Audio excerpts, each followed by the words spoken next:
Good morning mga kuys, yan. Konting tip lang. Pag mag-PPDA kayo ng Supremo XR150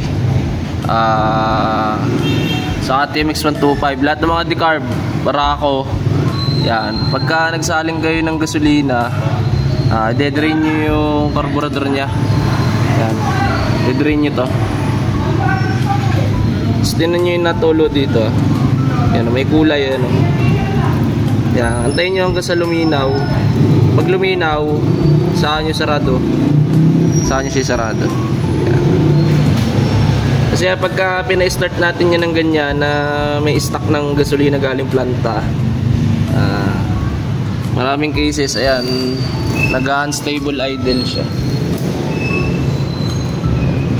PDA tayo ng XR150. Yan. Bago na yan, digital na yung panel. Digital panel na siya. So yan, try natin pa i-startin mga kuys. Yan, one click siya mga kuys. Basta ganun ang gagawin nyo mga kuys. Pagka pa-underin nyo siya, bago nyo siya pa-underin, nilagyan nyo siya ng gas. Dedrain nyo yung dedrain nyo yung lumang gasolina galing doon sa cart. Yan.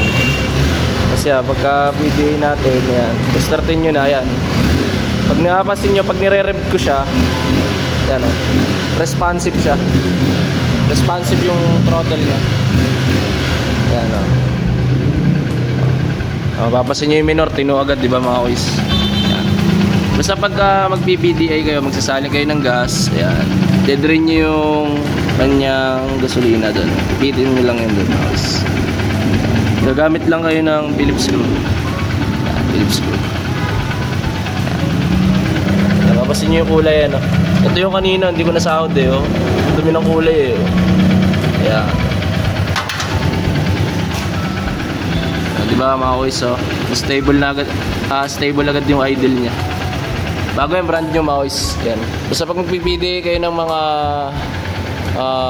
decarburador, yan, carb type na motor, yan, huwag nyo kakalimutan i-drain yung stock fuel nya doon sa carburador.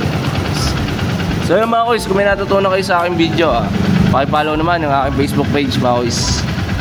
Then sunod mo yung aking YouTube channel mga kuys, yan. Subscribe kayo.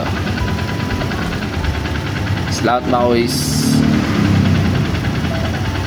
XR150, bagong bago, digital panel na.